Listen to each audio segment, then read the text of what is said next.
Welcome to Cartoonist Kayfabe. My name's Ed Piscor. I'm Jim Rugg. Hate Number 1 by Peter Bagge is under the microscope today. But first, we are cartoonists ourselves. Jimmy is going to be putting out Hulk Grand Design in early 2022. Going to come out March, April 2022. The man took 500 issues worth of Hulk comics, 10,000 pages of comics, distilled down into its purest form, 80 pages, 2 bangers of 40 pages apiece, coming out on a monthly basis. You got the Green Hulk, you got the Gray Hulk. This guy read every issue of the Peter David run, so you don't have to, and put it together in a Superfly, I want to call it a prestige format, set of comic books that is going to be coming out in early 2022. What else you want to say about it, Jimmy?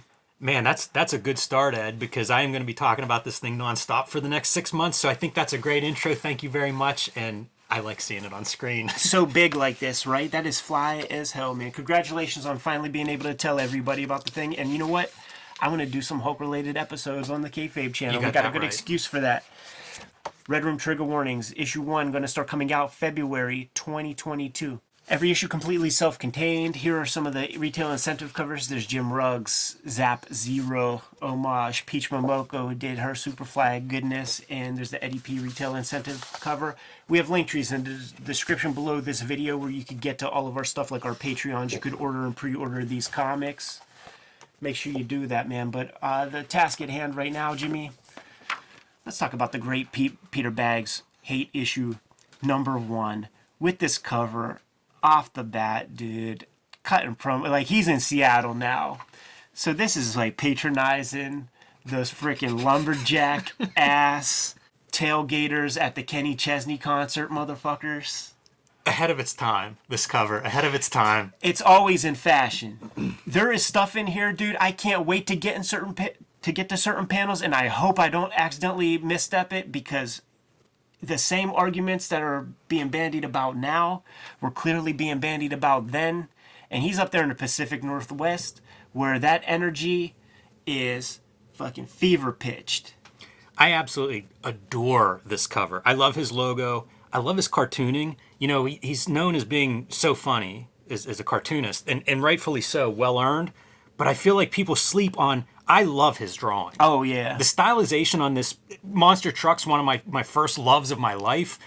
Amazing. Like, I'm jealous of this monster truck. All the bullshit stuff, suspension underneath is amazing.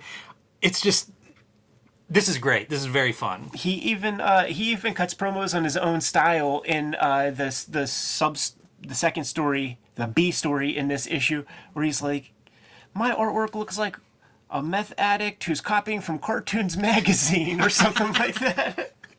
It's genius. And there are 2 stories in here, man. So both the front and back cover illustrate both of those, because we're going to get Prisoners of Hate Island, where it's Pete Bagge, Kim Thompson, and Gary Groth on a desert island together. One of the classic Pete Bagge comics. Yeah, that is a great back cover too. Really awesome. Yeah, interesting color. Like, I guess it's probably blue line. Must be. Or, because, you know, sometimes you could just paint a Xerox. You know what's funny is if you look at, like, the name or the Fantagraphics, it looks like it's the ink line, and then it's just like a color pencil or something. Yeah. It's traced over it to give it the second color. And you can see it's a little bit toothy and grainy. Why I say color pencil instead of marker. It could be a marker. But kind of a neat effect. Very basic, but looks good. Yeah, I like it. Peter Bagge went to SVA, and I think he was in there with guys like, with like that era of like John Holmstrom, who created Punk Magazine, did the famous Ramones covers and stuff. I don't know, like, if he's a bit older than guys like Drew Friedman. That's what I was thinking. In my mind, he's a couple years ahead of them. The reason I think he's older is just because he was like editor at Weirdo when Kaz and Drew Friedman were in there. So that having the editorial position makes me feel like he's senior, but he might have just been around their age. I say all that because his cartooning teachers, his comic book teachers, Jimmy, in that case, if it is the same teachers as Drew Friedman and Kaz, we're talking Harvey Kurtzman, Art Spiegelman, Will Eisner. That's 3 dudes on the Mount Rushmore of cartooning, man. You better come out a freaking awesome cartoonist if you have those guys as your teacher. Yeah, that's an incredible roster. What what a group And to learn from. And Robert Crumb is coming Yes. to do, special talks. Well, I was gonna say, like, once he graduates, to working on Weirdo, like, you'd think there'd be some tutelage from Robert Crumb, taking over the editing reins on that book. So I do wonder, because like Crumb also seems like the kind of guy that like, you fucking worry about that shit. Let me draw my Philip K. Dick comics. could be. You handle all that bullshit. I'm tired of dealing Still with the feels mail. like got to be some conversations there. Yeah, no doubt, no doubt. This is a fantastic comic. The Buddy Bradley and the Bradleys showed up in Weirdo magazine. They showed up in Neat Stuff. We're going to see how in Prisoners of Hate Island how it was decided that that Buddy Bradley's the go-to character, but the writing of this comic is so tight in terms of the dialogue. I don't think I've read dialogue as natural and flowy as Peter Bagge dialogue in all of comics. There are just like little ticks that are added here and there that imbue these characters with life. It feels like stuff that you would hear certain people say. And I would say that the craft of this comic, of these stories in Hate, it's very similar to the kind of satire that you would get from an All in the Family or a Simpsons, where it can work on many different levels with many different sorts of generational observation. Yeah, observation's the word. A kid can get something out of just like the cartooniness. The way I read this comic in prep for this video is not the way that I read it as a kid. As a kid, when I was still living at home with mom, oh, these are pretty rad dudes, like that are gonna like Right. venture out and go live their life. As a damn near 40-year-old guy, it reads to me like he is in good old Hoboken. Pete Bagge moved to the Pacific Northwest, man, and is seeing all of these goofballs and cannot bite his tongue any longer. Man. And by the way, this is made by Peter Bagge, one person, not a writer's room like the All in the Family crew or the guys who write The Simpsons. This is one lone dude. I'm going to throw out a couple notes before we go further. There's some stuff in here. It's just sort of it's not an editorial, but it's just notes and different things that Peter Bagge's throwing out. And he names a couple of zines. This is how, like, these publications used to always do this. Clouds would do it, Julie Doucet, everybody would list this stuff in their letters columns. And he mentioned something called Mean Streets, a Xeroxed fan mag on alternative comics by Concrete Cavern Graphics. And this is published out of New York City. I've never heard of that. I'm curious about it. If there's a Kayfaber that knows anything or has a copy of that, I'd be curious to take a look. Also, Comics Effects, a tabloid focusing on self-published comics. Again, something I haven't seen before, but kind of curious what these look like. Fanzines in 1990, comics fanzines. Be curious to take a look. My favorite underground filmmaker, after Stinky, of course, Richard Kern, and he's talking about Lydia Lunch's Fingered and stuff. Man, back in the days whenever I was reading these comics, I took every word that these cartoonists said for gospel, dude, and I got my hands on these things. Like, I don't know that these have ever been translated to DVD. That's from Fingered right there. That's Lydia Lunch, man. Even Henry Rollins pops up in there. But these things were mind-blowing, and of course, I'd sold this shit to like a little 13-year-old Yes, of course. dude. Lydia Lunch, I think the first time I come across her is like an intro to a Ted McKeever book. Yeah, and she wrote a comic for Vertigo that Ted McKeever drew, I think. Toxic Gumbo. That's it. That's it. I'm a Ted McKeever fan. Yeah, I know his work. Want to jump into things? Dig it. All right, man. My pad, and welcome to it. This is fantastic. It's first-person point of view. Fuddy-duddy Buddy Bradley is talking to you, the reader. The only time that you're aware of the dialogue in any real sense is when he uses a little bit of gymnastics here and there to gender neutralize certain things when he's talking to you, the viewer, right, so that he doesn't identify you as a dude or a girl. I love this leg coming up the stair so much. Like, that's such the cartoony style that he does, and yet you're able to do stuff like climbing the stairs, and it makes sense. He's figured it out, man. He has his style down, and I remember him saying something like he's never going to draw naturalistic. This ain't Reed Crandall. No. He's not aspiring for that, but he has an ear for dialogue. He can write a cool scenario, and he'll create like a functional set of artwork to go along with that. It just so happens that artwork, he really solidified that and created a language for himself. Yeah, whenever you see that kind of stylization, it is curious that we haven't seen this adapted in other media.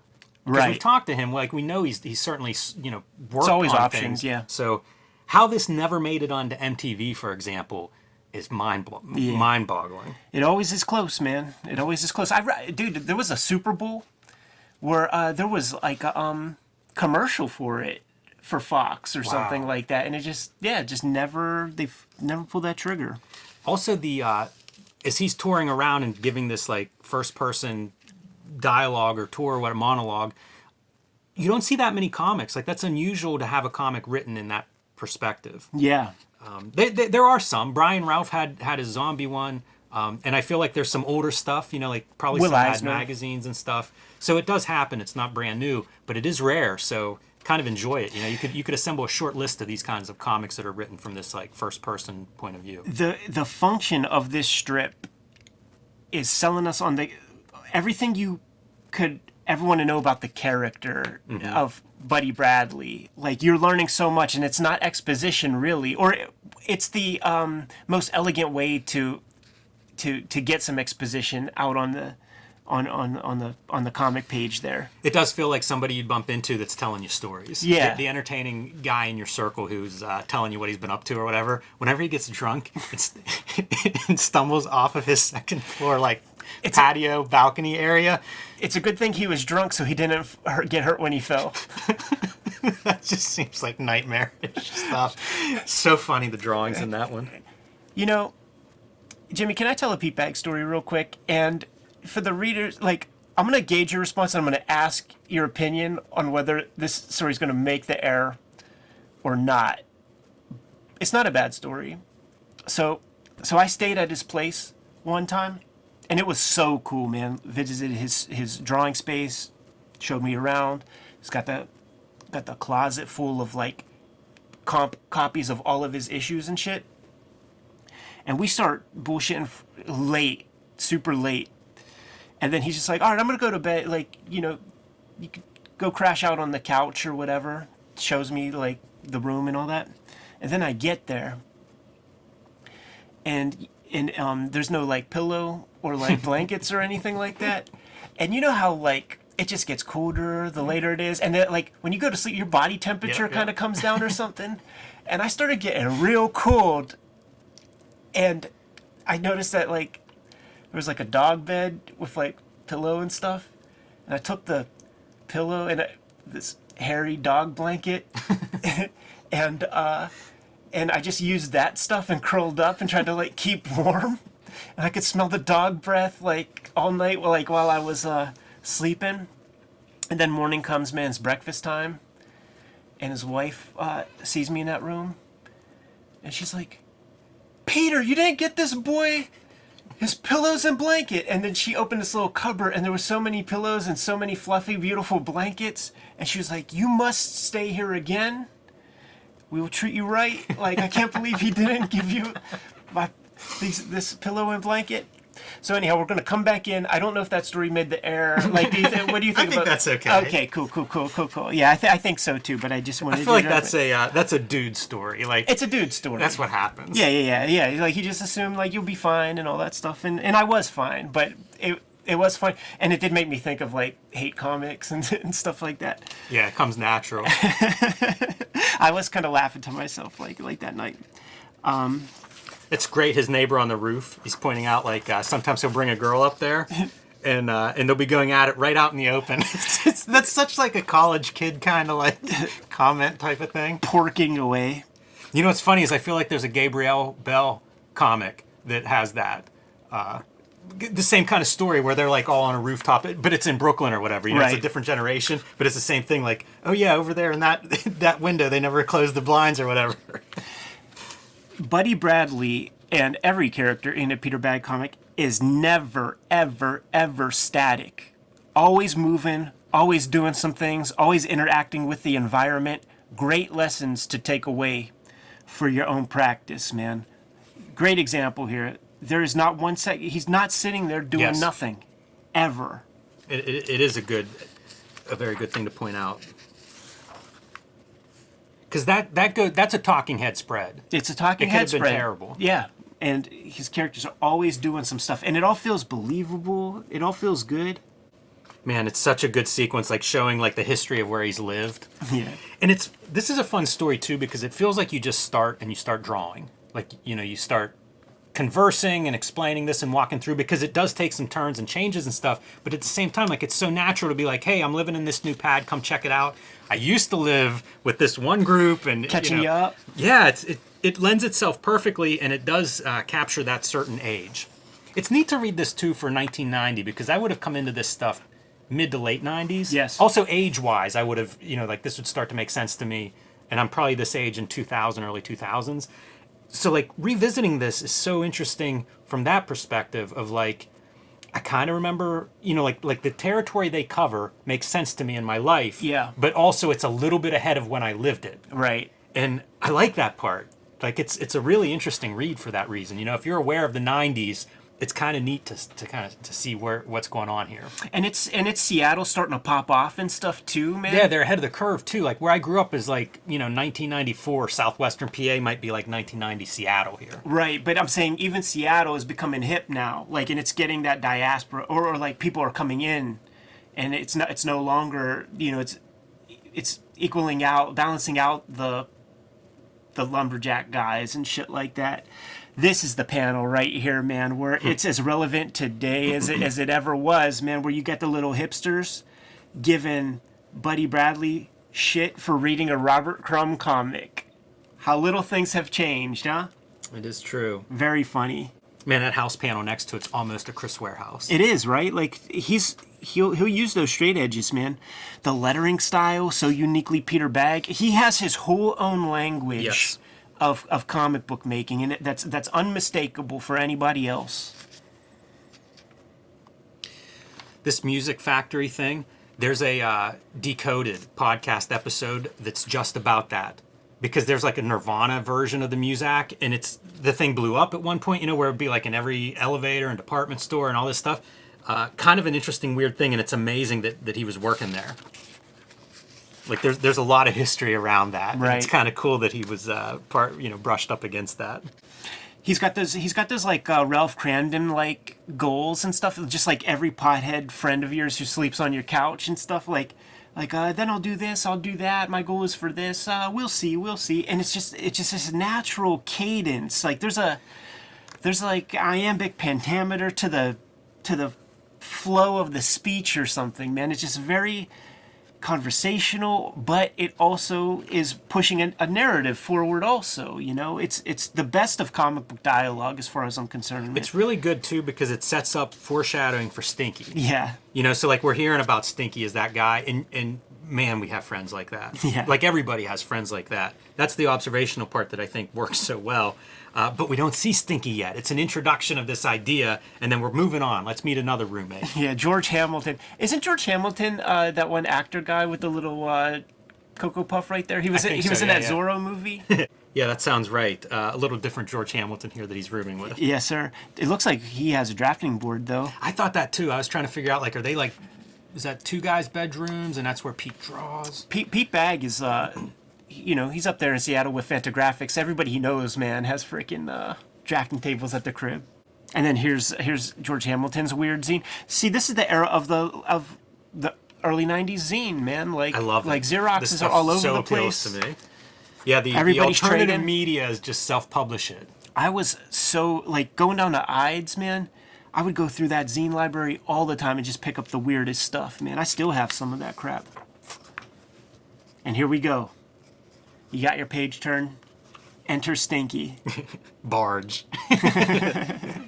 Yeah, it's a really good setup for Stinky, his character. Like, we've heard about him. There's a sense of dread about him showing up. And now we get to see it.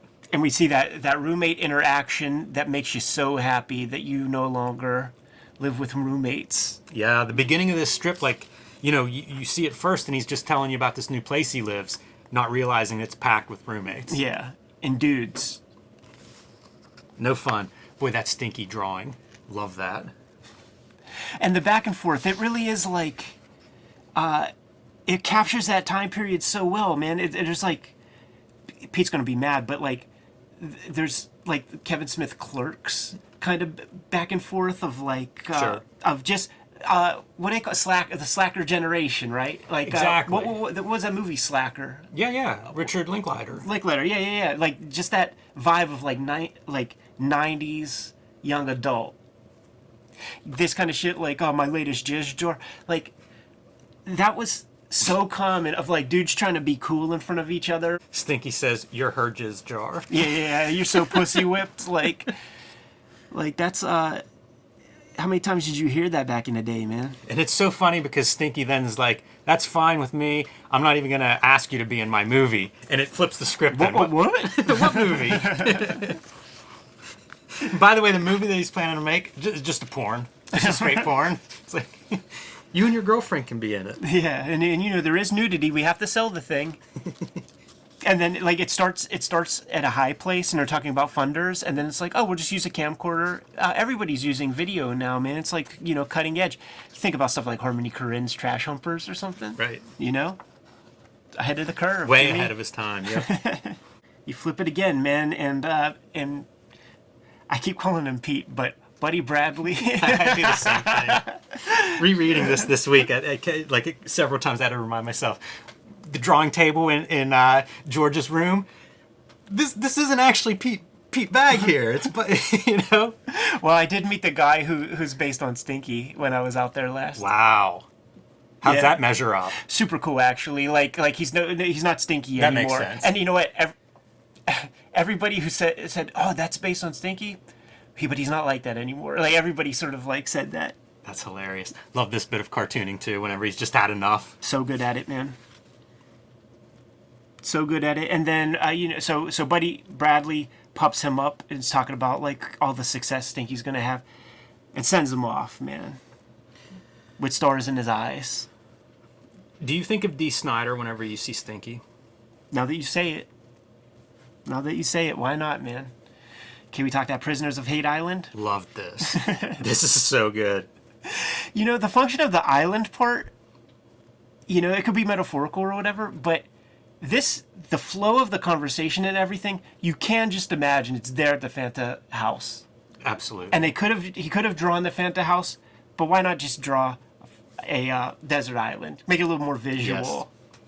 Dreaming of that Hawaii Comic-Con. Right. Oh, and then like let us not forget the comics that are here: Black Kiss, Vortex, Secret Wars, Leather and Lace, frickin' Air Cell comic is making an appearance there, dude. All real comics. Yeah, Dark Knight, and then I guess Mad Dog. Mad Dog.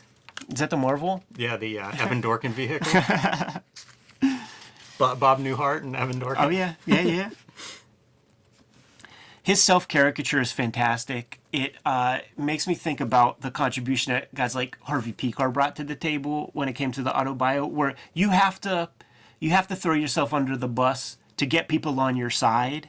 So that is not a flattering You know what's self-caricature. incredible to me is I feel like the Groth caricature's good. It looks like him. It does, and also not at all. Like, it's so abstract as a caricature. Like, to be able to capture a likeness in that is amazing. Yeah, you could see the bits, man. You could see the bits that he takes. Something in there. It's really rich. The Jughead hat.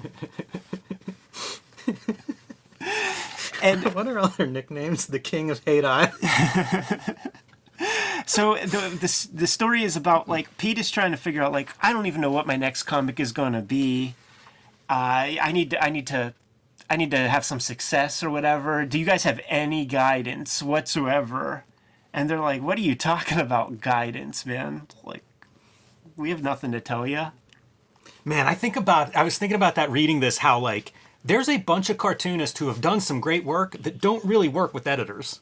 Like, there's no editorial like input, really. Yeah, for sure. Like, we could say that maybe some of the best stuff comes out of that situation. Like, most of our favorite guys from that independent scene, like, the editors are going to check your spelling. Like Eric and those guys, they'll make sure that you don't spell words fucked up. Rules. churning out genre crap is the only rule we refuse to follow. And then he's reading Critters. He is. Oh yeah, this is the argument that it was Kim Thompson who was the spearhead of Critters, because I always like fuck with Gary and be like, yeah, but you published Critters, man. So oh, good. That was a Kim book. That was a Kim book, and then he's reading Fish and Chicken. Funny animal reading position. He's laying on his stomach reading it. Usagi Yojimbo. All Fantagraphics books, man. Fish and Chicken. He's a company man. All Fantagraphics books in there. This panel is great. I love like the comics in the panel and his cartoon face. Why would anyone want to look at this garbage? I swear to God, like, do you have those moments where it's like you're living it, you're feeling good about your stuff, and then you look at it, or right before you have to send it to the editor and hit that print button and make books happen, that little bit of second guessing where it's like, who the fuck would ever in a million years want to look at this thing? But you do it anyway. Yeah, it's comforting, I think, to acknowledge that. Man, this one looks really out of the cartoon magazine. Like, I think he's leaning into that cartoon. Real Big Daddy Roth. Cartoons magazine part. But it's good to hear everybody say it. Yeah, it is. Because I have that, you have that. Especially guys Bagge has at that high level. Yeah. You know, guys who are operating at that super high level, man. I think he captures the character of Gary super well. I've never really known Kim, but the things that are inferred about Kim Thompson, I feel like it's so believable, because I also never I didn't know Kim Thompson, but something about this feels right. You know, I certainly have read a lot of his writing and stuff. It just works. Like, that's the mark of the good cartoonist, good caricaturist. Whether it's true or not, it feels real. And then the next real piece, man, is we have to get out of the 80s and into the 90s, man. And Gary Groth has figured out a way to do just that in a ceremonial kind of fashion. This is autobio at this point, everything except the desert island. I think it might be on our shoot interview. I should have maybe listened with, because like we definitely had the conversation with Gary about blowing up toilets at New Year's festivals, and it might have been 89 to 90. I've had a disproportionate amount of conversations about that. Yeah.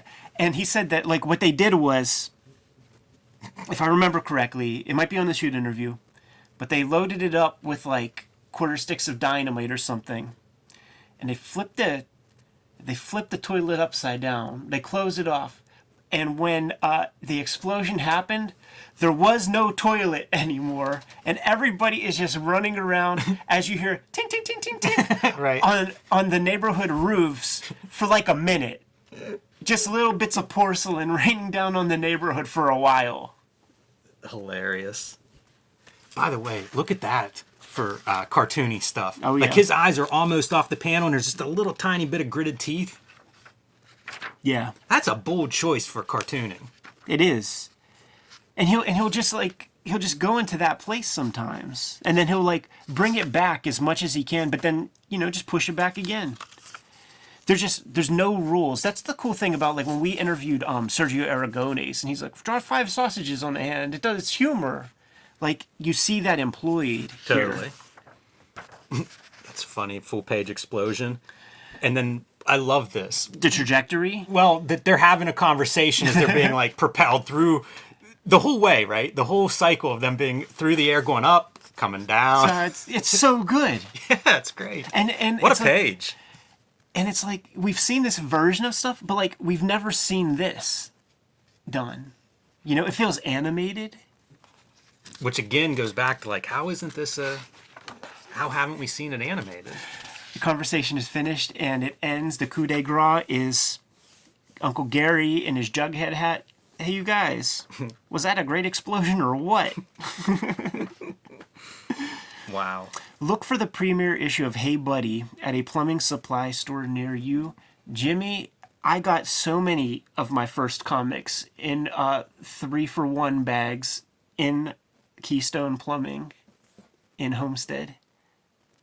Actually, I did. I got a Fantagraphics book. My very first Fantagraphics book I got out of Keystone Plumbing, and it was Anything Goes with the Ninja Turtles on the cover.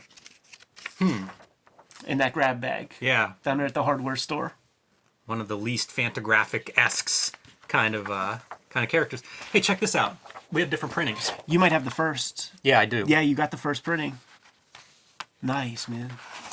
It's fun because it plugs like different Fantagraphics books over here. Oh yeah. And it's the copies, I think, clearly written by Peter Bagge or it's supposed to be. You know, like he refers to this stuff from first-person point of view of like plugging these different books. Look at this fucking catalog of books, dude. Joe Sacco, Basil Wolverton, Jim Woodring, Kim Deitch, Robert Crumb, Dan Klaus, Los Bros Hernandez. Be pretty proud to be part of that label. What a fucking catalog of cartoonists. Unbelievable, man. Unbelievable. Fun one to look at. A great cartoonist, one of the best, man. And this guy has so many skills that are just invisible, but the end result is you have a very singular creator who makes impeccable comic after impeccable comic. Perfect comics, in my opinion. Yeah, one of the best. Good to go? I am. All right, man. Kayfabers, like, follow, subscribe to the YouTube channel. Hit the bell. We'll notify you when new vids are available. What's out there, Jimmy? Hulk Grand Design, man. Join me on patreon.com/JimRugg, where I'm going to start sharing my process of how I made this book. As Ed said, 40 years worth of Hulk comics distilled down into 2 oversized issues. Man, I'm so excited for this thing to be public. And by the way, March 2022 is the 60th anniversary of Hulk. So whenever you guys are telling your local comic shops about Hulk Grand Design, remind them of that little tidbit. We like nickel and dime anniversaries, man.